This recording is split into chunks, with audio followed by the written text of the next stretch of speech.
বুড়া বাংলার লাশ কবর থেকে উঠিয়ে পোড়ানোর ব্যাপারে ইসলাম কি বলে? ইসলাম কাউকে আগুন দিয়ে শাস্তি দিতে নিষেধ করে। আগুন দিয়ে শাস্তি একমাত্র আল্লাহ তাআলা দেন। কে দেয়? আল্লাহ। কখন দিবেন? কবরে বা আখিরাতে দিবেন। আগুন দিয়ে শাস্তি দুনিয়াতে দেওয়ার কারো জন্য অনুমতি নেই। রুলের পাগলা দুনিয়াতে শাস্তি কিছু করে নাই, মরার পরে এত পর্যন্ত শুনতে শেখান রুলের আমাকে শুনিও নাই। রুলের পাগলার বিরুদ্ধে প্রতিবাদ তখন করলেন না কেন? মসজিদে মসজিদে তখন কেন তার বিরুদ্ধে কথা বলেন না? সে এত কেন সুযোগ পেল যে রাজভাই মানুষ খ্রিস্টান বানাই গেছে, তার ছেলে খ্রিস্টান হয়ে গেল, মানুষরা তার কবর মধ্যে এত বড় কাবার মতো করে বানাই ফেললো। আপনার কোথায় ছিলেন তখন? এখন তার লাশ পড়া যাচ্ছে, তার বিরুদ্ধে কথা বলা তো খরচ ছিল, কেন বললেন না? তার বিরুদ্ধে প্রতিবাদ করা খরচ ছিল, তার কবর ভাঙিয়ে দেওয়া খরচ ছিল, প্রস্তুত করা ভালো হয়েছিল।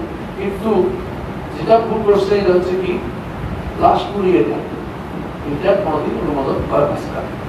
কারণ সে যত কাটটা কাপড়ের হোক, সে যে সমস্ত কথা বলেছে এগুলি মানে কথা দিয়ে কাপড়ের কথা, যত বড় কাটটা কাপড়ের হোক, আবু জাহালের অন্তত আর না আবু জাহাল রাষ্ট্র পড়ানো হয় না।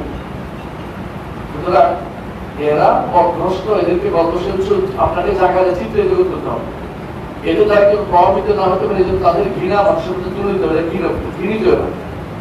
এদের কথা মানুষকে বলতে হবে, জাগ্রত করতে হবে, জায়গায় জায়গায় বলতে হবে, ওয়াজে বলতে হবে, মাহফিলে বলতে হবে, মসজিদে বলতে হবে, কোথায় বলতে হবে, এদেরকে মানুষ সাবধান করতে হবে। এদের কথা আইন প্রয়োগকারী সংস্থার কাছে তুলে ধরতে হবে। আল্লাহ তাআলা তাদের মধ্যে দুইজনকে ভালো দিবে, তারা বুঝতে পারবে ইসলামের দরজা অন্তর সামান্য আছে, সে সহ্য করতে পারবে না। ঠিক আছে, কিন্তু পুড়িয়ে দিবেন কেন? পুড়িয়ে দেওয়ার শাস্তিকে আপনাকে করতে বলেছে, এই শাস্তিটা উচিত হয় কথাটা, এটা অনুমোদিত না।